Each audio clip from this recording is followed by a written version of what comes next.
이 노새 두 마리 시작하겠습니다. 책은 28쪽입니다. 노새 두 마리. 문학 작품을 읽는 과정을 먼저 알아보겠습니다. 문학 작품을 읽는 과정. 작가는 작가가 살아가는 당시 삶의 모습을 반영하고 상상력을 발휘해서 그 작품을 만드는데요. 독자는 그 문학 작품을 읽으면서 작품에 담긴 다양한 삶의 가치를 알아보고 그와 관련된 자신의 경험을 떠올리면서 자신의 삶의 문제를 해결한다라고 하는 것을 됩니다. 자, 과거의 삶이 반영된 문학 작품을 감상하는 방법 2번인데요. 과거의 삶, 특히 시대적 배경, 일제강점기나 도시화, 산업화가 된 1970년대 이런 것이 드러나는 소재나 인물들 간의 대화를 통해서 작품에 반영된 과거의 삶의 모습을 추측할 수가 있고요. 소재, 인물, 사건에 담긴 함축적인 의미를 매개로 하여 오늘날 우리의 삶을 반성하고 알아볼 수 있습니다. 그래서 작품에 반영된 과거의 삶, 여기에서는 1970년대 산업화 도시화를 이야기하고요. 오늘날의 삶을 어떻게 해보자? 비교해보면서 작품을 자신의 삶에 비추어 주체적으로 나는 이렇게 생각해 라고 생각하면 됩니다. 당시 사람들의 중요시한 삶의 가치 가운데 오늘날에서도 변하지 않는 가치, 그리고 현대인의 관점에서 새롭게 평가할 수 있는 가치를 알아볼 수 있다라고 하는 거. 자, 그러면 문학 작품에 반영된 과거의 삶의 모습을 알아보아야 되는데요. 작품의 배경이 되는 역사적인 사건이나 시간적, 공간적 배경을 통해서 특히 여기에서는 시간적, 공간적 배경에서 나오는 것들이 있죠. 그래서 파악을 하고요. 여러 장치와 소재, 마차, 노새 이렇게 들어가면서 그것들이 지닌 상징적인 의미를 통해 파악합니다. 그리고 그 인물들이 하는 말, 행동, 그리고 다양한 사건에 담긴 의미를 통해서 그 시대적인 상황을 파악할 수 있습니다. 29쪽 보겠습니다. 문학 작품을 자신의 삶에 비추어서 감상하는 방법. 자, 문학 작품 속 시대 상황과 현재 시대 상황을 비교하면서 생각하면서 읽어보고요. 등장인물의 삶의 모습의 가치관, 이런 것들을 자신의 것과 비교해 본다. 여기서 나오는 나는 아버지를 존경하고 자랑스러워하고 있지요. 자신은 그런 건가? 비교해 보면 되겠습니다. 자신이 등장인물이라면 어떻게 행동할지 자신의 삶과 관련지어서 이야기를 해보겠습니다. 시대 상황을 고려해서 등장인물의 현실 대응 방식이나 태도에 대해서 비판적으로 과연 노새가 도망을 갔으면 나는 어떻게 했을까? 과연 그게 맞나? 라고 하는 거. 그래 가서 현재의 삶을 다시 한번 생각해보고 올바른 가치관을 지닐 수 있게 되겠죠. 밑에 시대적 배경 1970년대 산업화 도시화가 있는 것 읽어보시면 되겠고요. 우리는 51쪽 들어가 보겠습니다. 51쪽입니다.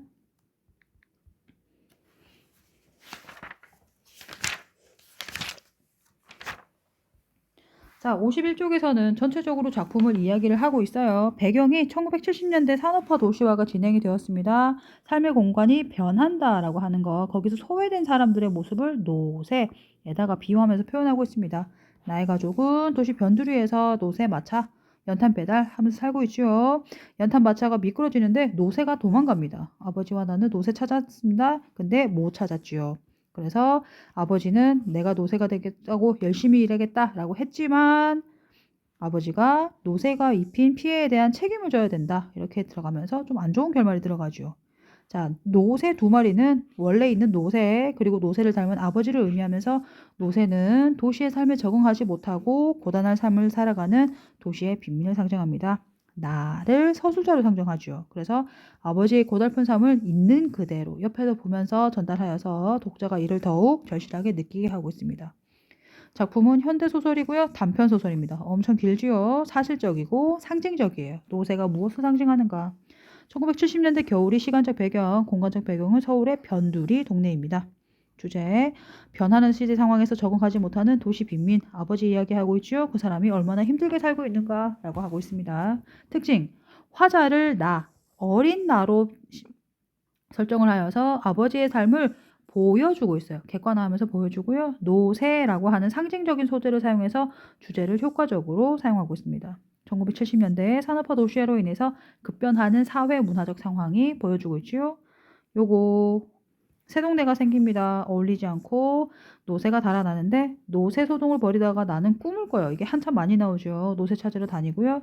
동물원 가서 아버지가 노새 닮았네. 순경이 왔다 갔다는 말을 듣고 아버지가 집을 나갔다. 그것이 아버지가 노새처럼 느껴졌습니다. 라고 하는 거. 그림 한번 볼까요? 자, 우리는 52쪽 봐주시면은요.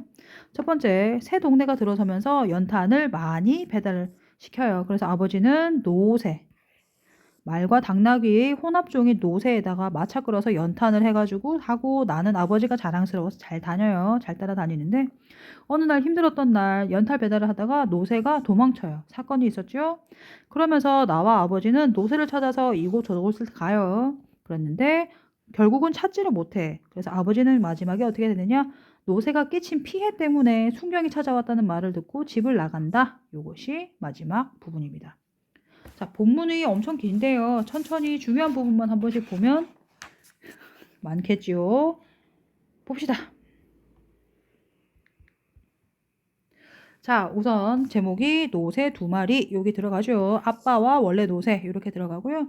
이 글의 서술자와 시점은 서술자는 나, 어린 나지요. 1인칭이고요. 주인공이 아닌 관찰자의 시점입니다.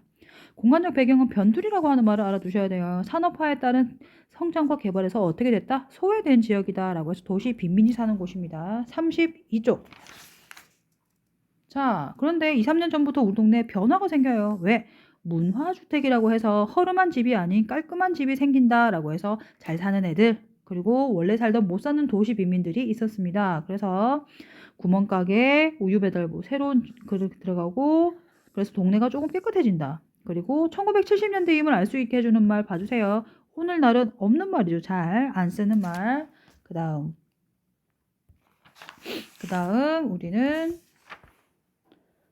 33쪽인데요. 33쪽에 보시면 구동네, 원래 있던 애들 새 동네 차이점 보이죠? 여기 봐주시면 되겠어요. 하지만 구동네 애들하고 안 놀죠. 그래서 개인적이고 폐쇄적이다.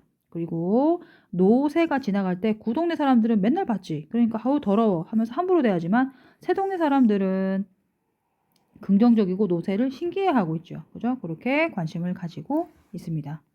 34쪽 보시면은요.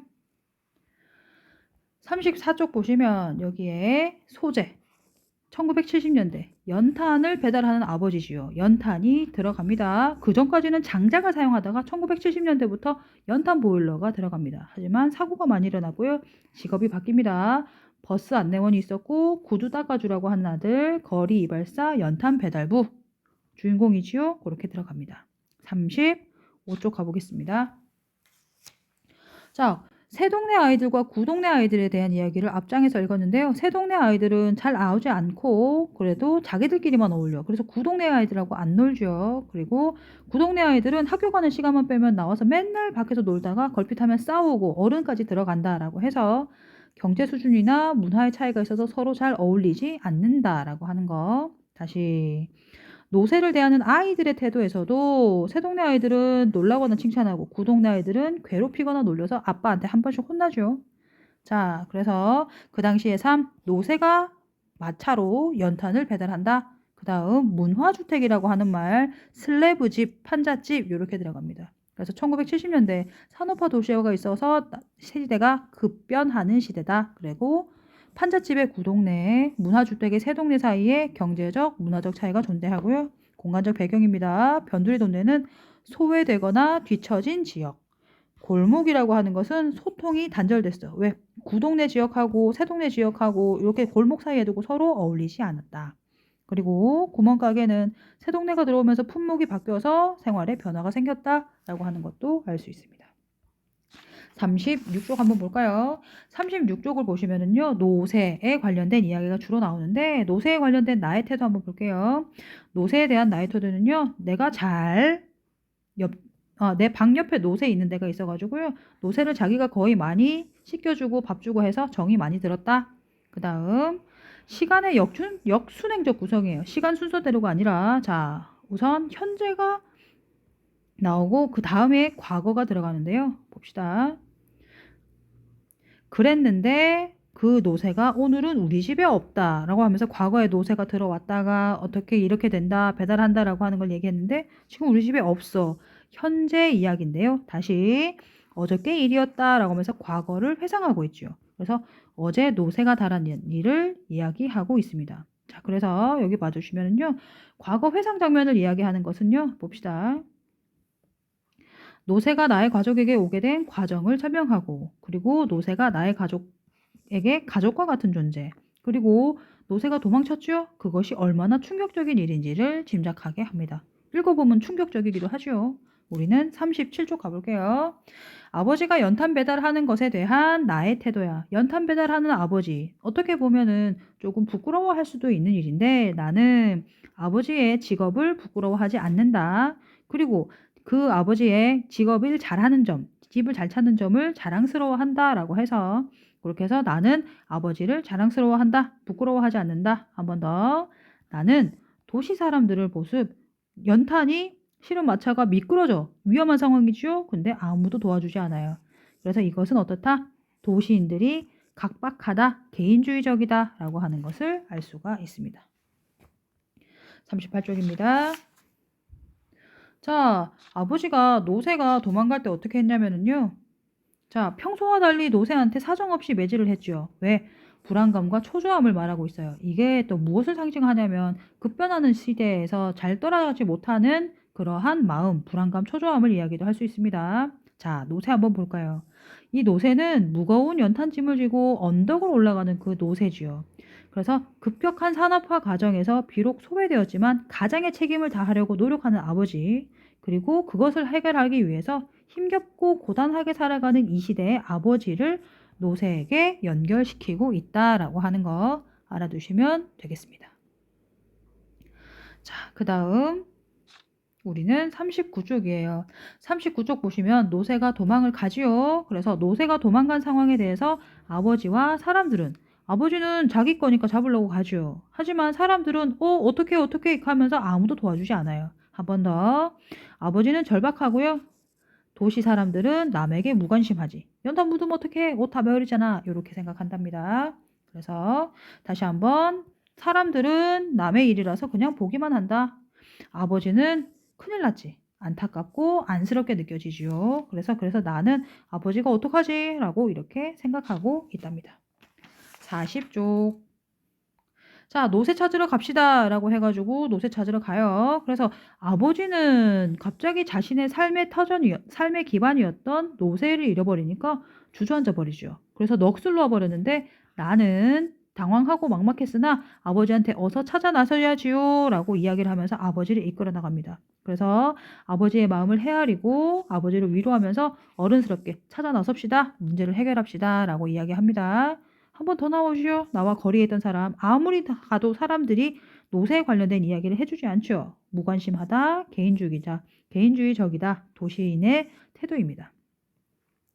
41쪽 가보겠습니다. 그래서 계속 찾으러 다니지요. 그래서 노새의 외양모사를 하면서 되게 이쁘게 표현을 하고 있어요. 그래서 나는 노새를 좋아한다. 애정이 드러나는 표정. 하나 더. 길거리로 나가니까 자동차들이 노새처럼 보인다라고 하는 부분이 있었어요. 왜? 노새를 찾아야 하니까. 그래서 그런 절박한 마음에 그 차들이 전부 다 노새로 보였다라고 들어갑니다. 42쪽입니다. 자, 구 동네 사람들의 이야기를 하고 있어요. 하면서 자기를 애들이 까마귀 새끼라고 하면서 자기를 놀리고 있지. 그런데 자기를 놀리는 친구들 부모님 직업도 경제적으로 넉넉하지 못한 고만고만한 애들이다라고 하는 거. 구 동네 사람들은 잘 살지 못하고 있다. 빈민이다. 이런 식으로 이야기할 수가 있겠습니다. 43쪽 들어가 보면은요. 작품에 반영된 삶의 모습. 노새나 말이나 요즘은 그놈의 3륜차 때문에 아버지의 일감이 줄어드는 듯하기도 하다라고 하면서 새로운 기술이 보급되니까 과거에 기존에 있던 사람들이 일이 줄어들죠. 다시 산업화 도시화에 적응하지 못하는 사람들이 발생을 하면서 소외가 된다, 뒤처지고 있다라고 하는 거. 그러면 아버지는 왜 3륜차를 안 끌까요? 왜 말이나 노새를 끌었을까요? 아버지는 시골에서 겨우 올라왔죠. 3륜차를 살 만한 돈이 없어요. 하나 더. 아버지는 시골에서도 마부였기 때문에 말이나 노새가 더 익숙했기 때문에 그것으로써 돈을 벌려고 했겠다라고 하는 것을 알 수가 있겠죠. 44쪽입니다. 자, 이제 어디부터 들어가냐면요. 앞쪽에 보시면 얍. 노새 찾으려다가 못 찾고 자는데 이제부터 꿈이 들어갑니다. 꿈이 꽤 오래 나가는데요. 노새가 도망 다니는 골목, 큰 길, 그리고 가면서 계속 이쪽 저쪽 도망 다닙니다. 횡단보도도 가고요. 그렇게 들어가면서 꿈에서 노새가 가는 길을 얘가 혼자 상상하고 있는 거예요. 꿈속이에요. 꿈속 노새의 모습, 연탄, 짐, 가파른 길, 채찍질, 앞길을 막는 사람 같은 노새를 힘들게 하는 것들에서 벗어나 자유롭게 뛰어다닌다. 노새가 자유롭게 뛰어다니고 있죠. 이것은 무엇을 의미하느냐? 힘든 사람들, 산업화, 도시화가 급변하게 되면서 사회가 변하니까 그것에 뒤처진 사람들이 힘겨운 삶에서 벗어나고 싶어 하는 소망을 나타내기도 한다라고 생각할 수도 있어요. 우리는 45쪽 들어가 볼게요. 자, 꿈속에서 노새는 골목, 큰 길, 횡단보도, 번화가, 큰 시장, 한길, 한강다리, 고속도로까지 들어가요. 고속도로는 쭉 멀리 가죠? 멀리 달아난다는 걸 이야기하고요. 자, 이 소설의 서술상의 특징은 꿈속에서 노새의 이동 경로에 따라서 사람들이 난리가 나죠. 그런 소동을 구체적으로 서술해요. 그래서 효과, 사람들의 반응과 행동을 생생하게 노새 때문에 깜짝 놀라고 노새가 난리를 쳐서 깜짝 놀라고 그래서 현장감과 생동감이 느껴지도록 구체적으로 묘사하고 있고요. 하나 더, 노새 때문에 혼란스러운 상황이 일어나니까 그것을 강조한다. 아, 노새가 그랬겠구나라고 꿈에서 생각하는데 그 꿈을 소설로 적은 이유가 뭐겠니? 그것을 결국 노새는 고속도로 타고 멀리 갔을 걸, 못 잡을 걸 이렇게 얘기하고 있는 거예요. 하나 더, 노새를 정말 찾고 싶어. 그것이 꿈으로 나타난 거야. 근데 노새는 아마 못 찾을지도 몰라. 이렇게 생각하는 거. 하나 더, 꿈속에 노새가 자꾸 뛰어. 그러면서 땀을 흘리는데 검은 물이 되는 땀을 흘려. 왜? 연탄 배달의 흔적이다. 노새가 힘들게 산다라고 하는 것을 시각적으로 나타내고요. 고속도로가 옆에 나오지요? 이것은 노새가 먼 곳으로 떠날 것임을 암시하는 거야. 내 꿈속에서 그렇게 생각하고 있는 것. 다시 꿈이 계속 나타났죠. 꿈은 노새가 여기저기서 난동을 부리고 노새가 결국은 고속도로를 쉼없이 달려가고 있다라고 해서 실제 현실에서도 노새가 난동을 부렸을 걸을 암시하고 있어요. 소설 속에서 하나 더 노새를 찾지 못할 것임을 암시하고 있습니다. 47쪽 가볼까요? 자, 이제 다음날 우리는 또 노새를 찾으러 가요. 그런데 아버지가 나의 손을 잡고 가죠. 그런데 가부장적인 당시의 사회상에서 상상할 수도 없는 일이었다. 그래서 나는 너무 기분이 좋다라고 해요. 애가 착하죠. 자, 그래서 비유적인 표현 한번 볼까요? 요거 아버지의 무거운 다리 길 잃은 나그네라고 하는 것이 무엇을 의미하는가 한번 더 봐주시면 되겠어요. 그 다음 자, 어디야? 얍. 자, 그 다음 우리는 노새를 찾으러 다니는데 꿈속에서의 노새는 자유롭게 날뛰고 있지요. 다시 아까 했던 얘기. 자, 산업화 도시화에서 뒤처진 사람들 나는 자유롭게 살고 싶어. 이렇게 노새를 찾는 아버지와 나의 모습은 안 도와주죠. 도시인들의 개인적인 모습. 그 다음 결국 못 찾지. 그래서 우리는 길 잃은 나그네 같았다라고 이야기하고 있습니다. 그래서 이제 얘들은 동물원 가요. 동물원 갑니다. 48쪽입니다. 자, 48쪽. 동물원을 왜 집어넣었을까요? 동물원 가서 얼룩말을 보니까 내가 얼룩말 보다가 아빠를 보니까 아버지의 얼굴이 노새와 닮았다라고 하는 부분이 나타나요. 그러면 노새도 힘들게 사니까 아빠도 힘겹고 고단한 삶을 살아오는 존재이다라고 하는 것을 깨닫게 됩니다. 그래서 노새를 닮은 아버지 한 번 더 생김새 비슷. 그래서 힘든 노동을 하면서 산다. 산업화 도시화에 어울리지 못하고 소외되고 뒤처지고 있다라고 하는 것을 의미하고 있죠. 결국 못 찾으니까 아버지가 동물원 나와가지고 대포집이라고 하는 술집 갑니다. 아버지가 노새를 잃은 상실감을 털어내고 그 다음에 난 이제 내가 곧 노새다라고 하면서 책임감을 가지고 삶의 의지를 다지는 공간이 되죠. 그곳이 대포집, 술집입니다. 아버지가 다시 이제부터 내가 노새다라고 했죠. 그래서 힘겨워. 지금 노새도 없고 어떻게 해야 될지 모르겠지만 내가 가장으로서 다 생계를 책임질 수 있을 거야. 라고 해서 집에 갔지만 엄마가 경찰이 왔어요. 노새가 사고를 쳤다군요. 그래서 우리가 그걸 해결해야 된대요. 라고 해서 아버지는 집 밖으로 나가죠. 다시. 그래서 여러 가지 대조적인 소재가 나오죠. 노새는 사회 변화에 적응하지 못한다. 여기서 나오는 비행기, 헬리콥터, 자동차, 자전거. 여기. 그렇지. 그래서 요거를 비유적으로 설명하고 있어요. 한 번 더 마지막에 뭐라고 해야 되지? 택시 운전기사인 철수 엄마가 하는 말이 자동차 안 굴리고 뭘 노새를 부리냐? 라고 하는 게 도시의 삶에 적응하면서 살아가는 것이 어렵다라고 하는 생각이 듭니다. 라고 하는 거. 자, 그래서 또 다른 노새가 아버지다. 여기 있고요. 이제부터 내가 노새다. 요거 뜻입니다. 다 했다. 끝!